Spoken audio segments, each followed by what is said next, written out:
Дорогие друзья, я вас приветствую на очередном выпуске моего канала, который называется «После смерти сына. Дневник матери». Меня зовут Екатерина Варади, и я, собственно, создатель этого канала, этого проекта. Сегодняшний выпуск – это у нас, он называется день 63 «Утешение». То есть сегодня я проживаю 63-й день после ухода из жизни моего младшего сына Ивана. Я решила, вот пока на данный момент у меня такая... Вообще сам канал родился очень быстро, буквально вот за час я его придумала, потому что не нашла подобного в интернете, и подумала, что если я хотела бы для своего утешения такое прочитать, то, наверное, это будет интересно и другим людям. Вот, и сейчас я решила... Неважно, что происходит в течение дня, есть ли что-то интересное, есть ли что-то драматическое или нет, я все равно выхожу в эфир и что-то рассказываю. И сегодняшний выпуск я назвала «Утешением». Почему? Потому что вообще сначала я его хотела назвать «Тихой радостью», но потом, потому что присутствовала тихая радость в течение сегодняшнего дня, без особых поводов. Вернее, я потом поняла, какой повод, я сейчас о нем расскажу. Такой классический трюк, когда не говоришь сразу, а говоришь только потом. Но на самом деле я не поэтому, не из рекламных целей так делаю. Просто я продолжаю достаточно долго ночью возиться с каждым очередным выпуском, потому что, чтобы вы понимали, я, скажем, по мне видно, что я типа не слишком молодая женщина, то есть я не отношусь к поколению, которое вот так вот на раз понимает, как работают все любые программы, приложения и так далее. YouTube штука достаточно сложная. То есть она не так уж прям совсем сложная, конечно, то есть, раз я в ней разобралась, но тем не менее там вот с наскока все не решается. И каждый день я выставляю туда субтитры английские и венгерские, и каждый раз с этим мучаюсь, потому что я каждый раз алгоритм не понимаю. Насколько я понимаю, там сначала создаются автоматически, потом их можно редактировать, потом можно переводить, но, в общем, каждый раз я там всю ночь вожусь с этими субтитрами. Достаточно сильно устаю. Потом достаточно поздно просыпаюсь, но видео выходит рано, и люди уже успевают его посмотреть и прислать мне определенные комментарии. И, собственно, с этого начинается сейчас каждое мое утро, когда я открываю телефон, открываю компьютер и смотрю, что там произошло. Это... Может быть, многие скажут, и, может быть, правильно скажут, я не знаю, что это некая зависимость, но это не зависимость того плана, что я вот сейчас хочу прокрутить как можно больше новостей и так далее. Для меня вот этот проект сейчас стал моим ребенком, моим таким выстраданным ребенком, потому что тема, о которой я говорю, тяжелая. Я в жизни не думала, что я вообще буду заниматься таким вопросом, выходить с этим в YouTube. И как ехидно сформулировал мой сын, ты не любишь страдать просто так, ты любишь страдать с пользой. И, это, конечно, была безусловно шутка, то есть, что он имел в виду? Когда я просто горюю по сыну, а я по-любому по нему горюю, то есть неважно, веду я канал или не веду канал, это одно. А когда я что-то делаю для других людей, вот я тоже горюю, но я пытаюсь сделать это с пользой для людей, потому что я понимаю, что не одна я в этой ситуации. И, во-первых, это делает мои страдания более осмысленными, а во-вторых, как ни странно, это мои страдания уменьшают. И вы знаете почему? То есть я вчера уже тоже говорила об этом, что я осмысливаю то, что я чувствую, я облекаю это в слова, и мне становится легче. Но на самом деле не только поэтому.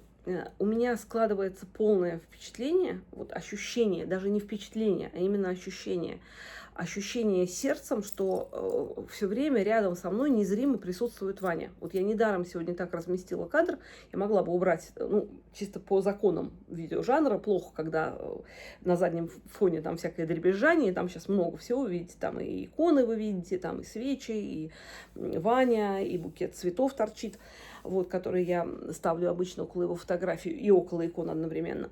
Вот. Но я сделала так специально, потому что вот даже сейчас в кадре вы видите меня и Ваню вместе.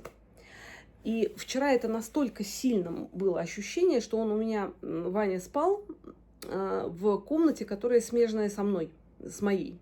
Она была перестроена. Раньше здесь была такая большая терраса, и мы ее сделали, то есть такая терраса, знаете, закрытая. И мы сделали из нее комнату. Потому что так получилось, что мы сначала не планировали 2 детей, потом родился, слава богу, Ваня, и нужно было сделать ему отдельную комнату. Вот мы сделали эту террасу комнатой, и в нее можно пройти только через мою спальню. Когда Саша от нас переехал, Ваня попробовал переселиться в Сашину комнату, но... Ну, во-первых, у нас с Ваней была сильная очень связь, он очень меня любил, и как-то вот, несмотря на то, что ему там было, когда он заболел, было 19 лет, 19,5, он до конца все-таки не стал взрослым еще. И когда у него начались боли в спине, у него эти боли как-то в голове сассоциировались с комнатой Сашиной, и он переселился обратно ко мне. То есть вот он себя чувствовал спокойнее, ближе со мной. А потом, когда ему стало вообще хуже, то и мы там начались всякие там врачи, анализы и прочее, он вообще переселился сюда. У меня есть такая большая двуспальная кровать, и мы с ним спали рядом. Ему со мной рядом было спокойнее. И вы знаете, мне совершенно не стыдно об этом говорить, что вроде как взрослый парень. Мало кто из взрослых парней, кто на самом деле 19-летний мальчик, оказывался в такой ситуации. И если есть рядом человек, который может помочь, то не надо читать никакие книжки по воспитанию, не надо никого слушать, а надо слушать свое только сердце. И вот я по своему сердцу, мне было спокойней, и ему было спокойней, когда он был рядом. Я могла там контролировать и температуру, когда у него были вот эти вот проблемы с сепсисом, с предсептическим состоянием. То есть много чего могла контролировать на самом деле. И плюс, действительно, он намного лучше, спокойнее спал со мной. И для меня, конечно, безумно тяжело. То есть вот этот вот момент, что вот он недавно здесь спал, он здесь жил, вот все здесь было пропитано им, это, конечно, тяжелая история. Вот насколько это тяжело, я не советую представлять. Ну вот, например, сегодня мой старший сын Саша ездил в Вену за картинами. Мы устраиваем выставку наших художников в Вене, в одной из центральных галерей. И вот он поехал, насколько я... Вот, вы знаете, я вышла немножко из галерейных дел, не до конца еще вошла. По-моему, он их забирал сейчас оттуда.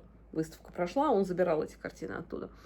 И у нас есть микробус, который мы используем для галерейных, и не только для всех вообще перевозок, в которых много груза, естественно. Вот, собственно, он для этого был и приобретен. Но недавно, когда Ваня приезжал сюда на Пасху со мной вместе, он не мог сидеть, потому что у него на спине была до самого конца и в течение последнего года большая такая 10 на 10 сантиметров рана в районе крестца. То есть долго сидеть он не мог. Ему лучше было лежать. Поэтому Саша оборудовал специально такую большую широкую кровать, продумал систему крепления так, чтобы было безопасно. И вот на этой кровати он вез Ваню. А я ехала сзади на другой машине с Настей, невестой Саши. Ехали туда, вот, и сразу после Пасхи мы поехали обратно. Не совсем в том же составе, но тоже нас вез Саша, и я была там, и Ваня, понятно. И вот сегодня, когда Саша сел в этот микробус, там еще тоже, поехал туда, там же пусто было, то есть все снято были сиденья задние, все выглядело так, как когда он готовился к перевозке Вани. Его просто прорвало. То есть он говорит, я провыл всю дорогу от Будапешта до Вены и потом обратно. Я не могу находиться в этом автобусе. И он уже сказал папе, что давай его продавать. Мне не важно, не потому что я хочу тратить деньги, давай купим что-то другое, потому что я в этом автобусе ездить не могу. Мне это настолько больно. Ну, вы понимаете, это он говорит, потому что это его брат. И для него это автобус, то место, которое напоминает о Ване. Вот я, говорит, я помню, что я мог его погладить. Все время я ехал так, что его голова располагалась сзади, и я мог его погладить. А сейчас его нет. Что сказать мне, когда я все эти месяцы была рядом с ним? Мне о нем напоминает вообще все. Подушки, шлепанцы, отсутствие сейчас его шампуня. Это хороший выпуск, называется «Утешение». Кого угодно утешаю, кроме себя, и вас, наверное, тоже вряд ли утешает мое представление. Я не ожидала. Вот знаете, вот это вот, кстати, тоже интересная вещь. И, наверное, это хорошо, что невозможно планировать выпуски. Это дневник. Дневник, который ты садишься и начинаешь, ну, в моем случае не писать, а говорить. Я в хорошем настроении пришла вам рассказывать, и на самом деле я сейчас тоже нахожусь в хорошем настроении. Но просто накатывает. Вот иногда совершенно на голом месте накатывает. Вот почему накатило сейчас, я не знаю. И вот на самом деле вот этот проект с моим дневником, он дает какую-то осмысленность тому, что я существую, тому, что я горюю. Я пытаюсь помочь людям прожить горе, либо подготовиться к этому горю, либо тем, у кого это горе уже очень глубоко, из себя это горе каким-то образом достать, прожить, и чтобы стало легче. Я заметила, что у меня это работает, и я вижу, что это работает и у других тоже, потому что каждый день я получаю письма от людей совершенно разных национальностей. Я даже не думала, что люди смотрят. Подписчиков у меня немного на канале, но люди смотрят. Люди смотрят из разных стран по субтитрам, видимо. Вот, потому что функция дубляжа еще недоступна для меня, к сожалению. Вот. И у меня вот это ощущение, что, во-первых, эта идея была мне дана с помощью Вани, и что он все время стоит у меня за спиной, и, во-первых, мною гордится и мне помогает. Причем, знаете, вчера это было настолько удивительно, вот соседняя комната, с чего я, собственно, начала. С того, что вот эта комната, вот я сейчас нахожусь в спальне, которая одновременно у меня мастерская художника, то есть у меня бардак страшный, я нахожу приличный уголок в спальне, и вот так кажется, что у меня так все очень красиво и, так сказать, благолепно. Вот с той стороны это вообще кошмар, потому что я работаю всеми возможными материалами, а места у меня под это мало, и все это вот навалено, и сейчас я после Фрайбурга никак не могу найти ни сил, ни времени все это разобрать. Вот, и я сделала видео, лежу у себя в кровати, Джек со мной, и делаю субтитры. И у меня полное ощущение, даже звуки какие-то раздаются из этой спальни, как будто там Ваня. И вот мне кажется, вот прям вот он мне скажет: слушай, ку-ку, а я вот уже проснулся, или там, а ты все еще не спишь? Вот. И, ну, это, знаете, звучит страшно, то есть кажется, ой, какие-то страшные звуки достают. Нет, вот ничего из того, что происходило с Ваней, вот ни когда телевизор был включен, оказался вдруг включен, хотя мы к нему не подходили, какие-то другие моменты, которые были, они все были совершенно не страшными. То есть вот вообще не было по поводу Вани вот этого ощущения, знаете, полтергейста, там, барабашки и прочее. То есть вот вчера я лежала, ну, у нас в доме много натурального дерева, оно, конечно, там поскрипывает нормально, паркет, там мебель, но это были другие звуки, это было полное ощущение присутствия живого человека, но теплое и доброе. Не было ощущения никакой потусторонней сущности, скажем так. Вот, я, в общем, под впечатлением этого живу. И сегодня весь день я жила под этим впечатлением. Вот сейчас что-то меня развезло кратковременно. Но, в принципе, это удивительное ощущение, что ты можешь кому-то помочь. То есть мне кажется, что это я хотела бы сделать лейтмотивом сегодняшней передачи, передаче сегодняшнего видео. И поэтому я его и назвала утешением. То есть, когда ты можешь что-то сделать в память о своем ушедшем, тебе становится легче. То есть горе может тебя парализовать, и горе может тебя подвигнуть, наоборот, на какие-то действия. Знаете, когда-то давно я читала, что когда человек кончает жизнь самоубийством, то его не отпевают, и нельзя о нем молиться в церкви. То есть о нем есть специальное молитвенное правило, которое читают родители или там близкие люди, и можно облегчить участь усопших таким образом, что человек делает какие-то добрые дела за него. То есть, например, кормит птиц или там уходит, работает в приюте с животными. И я вот сейчас, когда веду этот канал, я об этом вспомнила.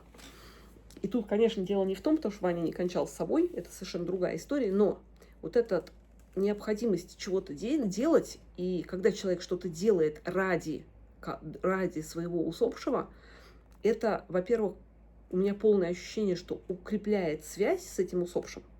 А в православной традиции, в общем, есть такое, что возможно общаться. Вот, ну и мы в Библии читаем, когда Бог общался с людьми, и периодически святые общались с людьми, и, наверное, и другие люди тоже могут каким-то образом общаться со своими близкими.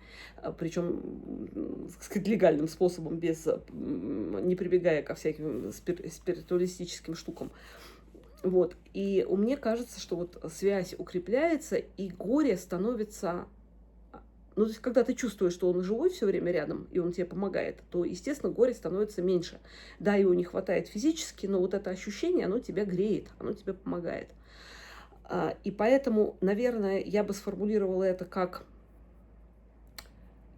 Я не хочу говорить совет, и не хочу говорить рекомендация, потому что это я никто для вас, я не советчик, и не рекомендатор, и не специалист ни в какой области, я просто обычная мама, которая потеряла ребенка. Я бы скорее сказала так, что это повод для размышления. Может быть, попробовать, если вы это еще не делаете, но страдаете по поводу чего-то, что-то сделать прямо конкретно с таким посылом. То есть вот даже если вы будете кормить голубей, то ведь можно просто кормить голубей, а можно кормить голубей во имя кого-то. Или делать какую-то работу во имя кого-то, во имя усопшего, умершего мужа, во имя умершего сына, во имя умершей дочери. И я вот, знаете, часто думаю о чем, что когда мы читаем старую древнюю литературу, то мы видим, что раньше у слов было намного больше мощи, больше силы. Даже у Гумилева есть такое стихотворение о том, что слова сейчас потеряли силу. Нам кажется, что когда мы что-то говорим, это просто сотрясение воздуха. На самом деле все больше доказательств того, что, то есть практически это уже доказанный факт, доказанный учеными, что материя отнюдь не первична. Первична информация, первична энергия. И вот, ну, в Библии сначала было слово, да, тоже та же самая история, до создания материи, до чего бы то ни было. А сейчас все больше подтверждается фактов из Библии, ну, если не брать буквально, да, вот какие-то, как сказочные моменты, а вот глобальные какие-то вещи в Библии, они все время подтверждаются сейчас. В квантовой физике много очень открытий, которые поддерживают библейскую теорию. Я не ученый, то есть я просто то, что читаю, о чем говорю. Вполне может быть, что среди моих слушателей найдутся люди, которые в пух и прах меня вот все мои такие детские доказательства развеют. Но, насколько я понимаю, ситуация такая, что да, это все подтверждается. И у слов на самом деле есть достаточно мощная энергия. Если мы подумаем, то вообще-то словами можно убить. То есть достаточно сказать ребенку в определенном возрасте какие-то гадкие слова и повторять их регулярно, этот ребенок вырастет на всю жизнь закомплексованным, несчастным, и вот эти слова будут стоять у него в ушах. А когда ты слышишь добрые слова, ты совершенно вообще по-другому, любое твое даже ошибка, какое-то неправильное действие, если тебя подбадривают, если тебе говорят добрые слова, то ты намного легче вытаскиваешь себя из той ямы, в которой ты оказался из-за своего там плохого поступка, неправильного поступка и так далее. То есть я на самом деле вам говорить-то это говорю, но сама я не раз говорила плохие вещи и тому же Ване, и другим членам моей семьи, потому что когда тебя что-то раздражает, ты можешь плохое что-то сказать. Единственное, что я могу сказать в свое оправдание, что я всегда просила прощения. То есть вот у нас в жизни всегда в семье так было заведено, что если ты кого-то обидел, просишь прощения. Иногда это дается очень трудно, иногда дается проще, но вот перед своими детьми я достаточно часто прошу прощения, потому что я знаю, что я человек, бываю вспыльчивый, раздражительный, бываю, особенно когда устаю, особенно когда куда-то спешу, мне можно там под руку попасться, и я рявкну или там что-то скажу, но я потом обязательно всегда прошу прощения, уж вечером 100%. И как-то и у нас, и у детей также, вот иногда просто, например, тот же Ваня мне звонил и говорит: слушай, мам, там, а ты мне случайно не рассердилась, я вот что-то такое сказал. Вот как-то в них это так было всегда, и сейчас есть, и в Саше есть, и мне кажется, это такая очень, для семьи очень здоровая, полезная практика, когда не только дети просят прощения, но и родители просят прощения, потому что мы же не всегда правы. Вот. К чему я, собственно, об этом говорила? Да, к словам. Что когда мы что-то делаем, вот помните раньше, когда мы говорили, когда мы читаем в старой литературе, когда кто-то давал слово, вот даже если, я не знаю, брать русскую историю, там, князья, когда давали слово, для них это было очень важно.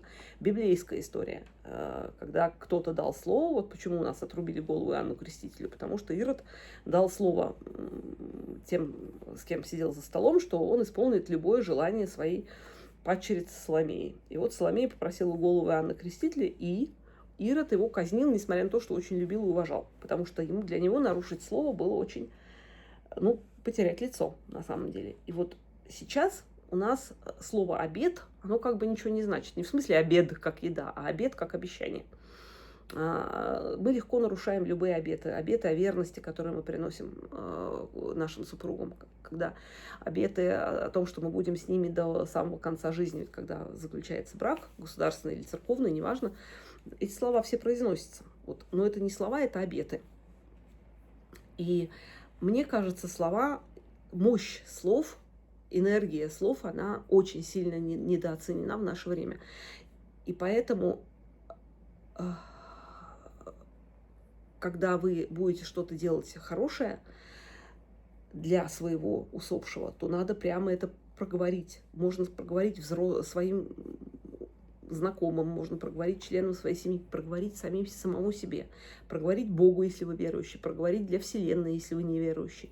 Я делаю это для моего сына, потому что я хочу, чтобы ему там было хорошо, и я хочу, чтобы у меня с ним была более сильная связь. И мне кажется, что вот по нашему слову и будет нам. И в связи с тем, что я изначально задумала этот проект ради вас, кто меня слушает, и ради моего сына, вот моя связь действительно с ним усилилась. И у меня горе стало меньше. И еще, конечно, что является для меня утешением, и почему я назвала еще этот выпуск таким образом, потому что каждое утро я получаю подтверждение того, что очень важно то, что я делаю. Оказывается, много-много-много людей живет не то чтобы в непрожитом горе, то есть они живут, загнав горе, которое произошло, может быть, много-много лет или даже десятков лет тому назад, куда-то в глубины подсознания. И на самом деле вот это их угнетает. И каким-то образом вот то, что я рассказываю о Ване, о его смерти и о том, что происходило, это вытаскивает наружу эти чувства. И я получаю письма с благодарностями за то, что я вообще это делаю. И что это, оказывается, действительно людям помогает, они могут это прожить, они могут это из себя вытащить. Кто-то проговаривает, кто-то рисует, кто-то мне рассказывает. И слушайте, это так здорово, это такое потрясающее ощущение. Пусть этих людей не тысячи. То есть я не говорила изначально никогда, что я хочу спасти тысячи, да, это Бог.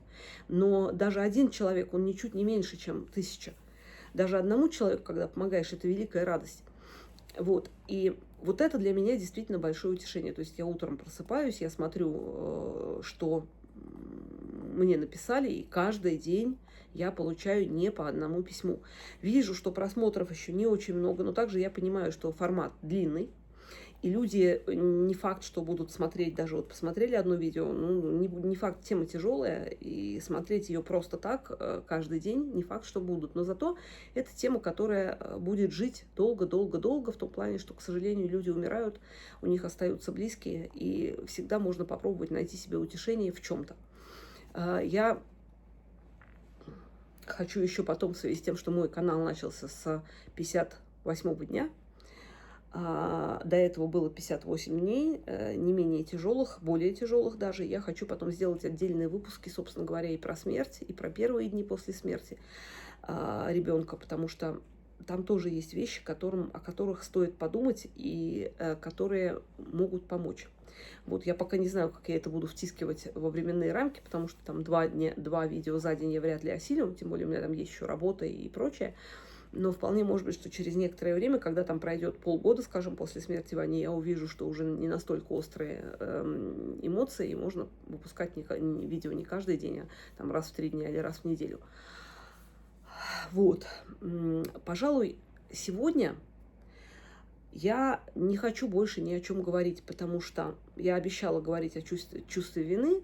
Давайте я попробую перенести это на завтра, потому что мне кажется, что вот как главная мысль, вот это вот утешение путем действий ради наших близких, это важно.